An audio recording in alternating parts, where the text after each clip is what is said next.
MK party members linked to the collapse of some SOEs are welcome to Parliament. Extreme winds and rain hammer the Western Cape's coast as snow falls on Table Mountain. And many countries are in the grip of a vaping epidemic, particularly amongst the youth. Hello, I'm Jane Dutton. This is Eyewitness News. Snow on Table Mountain, a cold snap and gale force winds, the extreme elements raging across the Western Cape. Among the worst affected neighbourhoods in Cape Town include Silvertown, Bonteheuwel, Wynberg, Gugulethu, Heideveld and Kenilworth. No injuries were reported. Our humanitarian relief partners will be assisting with soft relief like blankets, food parcels and vanity packs. The National Sea Rescue Institute has issued a fresh advisory for rough seas. An orange level 6 warning is in effect along the coast with heavy rain, disruptive winds and dangerous swells expected. The NSRI has warned the public to practice extreme caution. NSRI are appealing to the public to be cautious around the coastline where storms around the coast, along the northern and western Cape coastline and spreading up the east coast, coupled with the approaching new moon spring tide that peaks on the 3rd of September, creating rough sea conditions, will cause dangerous surf and shoreline conditions. Extreme caution is advised. And snow has fallen on Table Mountain. Table Mountain transformed into a breathtaking winter wonderland draped in a stunning layer of snow. Images captured by our team, who are currently preparing for our official reopening next week, has been circulating on social media. Our iconic landmark is also in the running for Africa's leading tourist attraction in the World Travel Awards 2024. 3 controversial former heads of state-owned enterprises have been sworn in as members of Parliament for the Umkhonto weSizwe Party this afternoon. Former Eskom CEO Brian Molefe, former PRASA CEO Lucky Montana, and former Transnet CEO Siyabonga Gama are among 8 of the party's newest MPs that have taken the oath today. Their induction to the legislature comes after weeks of internal party turmoil to remove MPs sworn in as representatives of the party in May. It's been an open secret that Umkhonto weSizwe Party wants to see Jacob Zuma loyalists take up seats in Parliament. These include Brian Molefe, who enjoyed a short stint as an ANC MP for less than 5 months in 2017, following his resignation from Eskom. Along with Lucky Montana and Siyabonga Gama, they featured prominently in the Zondo Commission of Inquiry into State Capture. The MK party has said it believes they have the public service expertise to make the party a formidable main opposition. Former EFF MP Mzwanele Manyi will officially be crossing the floor in the House when he joins them in the MK benches. This move paves the way for 2 former EFF MPs to return to the House, Nazir Paulson and Sanao Tambo, who will round out today's swearing-in ceremony following the resignation of Floyd Shivambu. Lindsay Dentlinger, Eyewitness News, Parliament. Dozens of unemployed Soweto residents gathered outside Joburg Mayor Dada Morero's offices to hand over their CVs. Earlier in the week, Morero suggested that foreigners should be employed to clamp down on criminality. The disgruntled group says Morero's proposal shows that there are job openings at JMPD and they want them.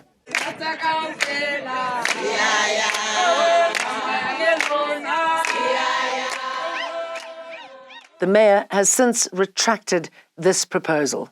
I, as the most senior person in his office, have now come here not to say anything on his behalf because he will speak for himself as a leader.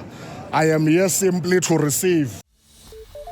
The lawyer for one of the accused in the Senzo Meyiwa trial has alleged that Longwe Twala was also shot during the incident that claimed the footballer's life. Tulani Mngome Zulu resumed his cross-examination of ballistics expert Chris Mangena this morning.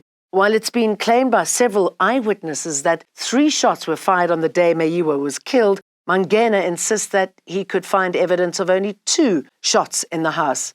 Mngome Zulu has centered his cross-examination around the theory that there were no intruders who murdered Meyiwa, and it was also, in fact, Twala who shot Meyiwa during a scuffle. According to Ngome Zulu, the 3rd bullet entered Twala's foot during the struggle.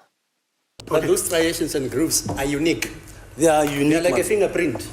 The striations are unique like a fingerprint. Thank you. Thank you, Jen. Meyiwa was shot in October 2014 at the home of his girlfriend, Kelly Khumalo, who the state believes was the mastermind. The multi-party coalition governing the Tshwane municipality has pleaded with Action SA not to destabilize the city by leaving the pact. Action SA's national leadership has recently made public a desire to pull out of the multi-party coalition currently governing the capital city. Today, representatives from all the coalition parties held a media briefing where Action SA was noticeably absent. Mayor Silias Brink says the coalition has made significant strides in Tshwane in the last 17 months. What I want to achieve is to say, let us preserve the progress that we have made. There's still a lot of uncertainty about what exactly is going to happen in the motion of no confidence, what is going to happen in the future. That's inherent in coalition politics. But there is the chance to maintain this coalition, to continue the work that we've started with. Gauteng Premier Panyaza Lesufi has announced that he is in the process of recruiting 3 international crime-fighting experts to help reduce lawlessness in the province. This move is his latest initiative to strengthen crime prevention efforts. In an interview on EWN's Politricking podcast with Tsidi Madia, Lesufi says the crime strategists will bring specialized knowledge and experience to address the province's crime challenges. There are 3 top crime-fighting strategists and planners that have assisted in big cities. They're coming to Gauteng. Fortunately, they've agreed to come. We are putting a plan that I think, if it's well-resourced, at least it can start to tend this thing called crime.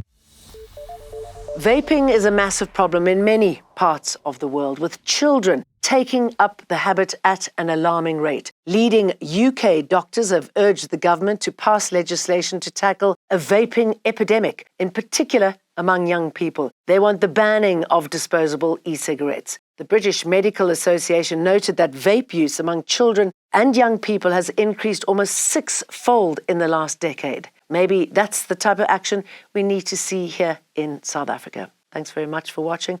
I'll see you for more again tomorrow. And don't forget to download the EWN app.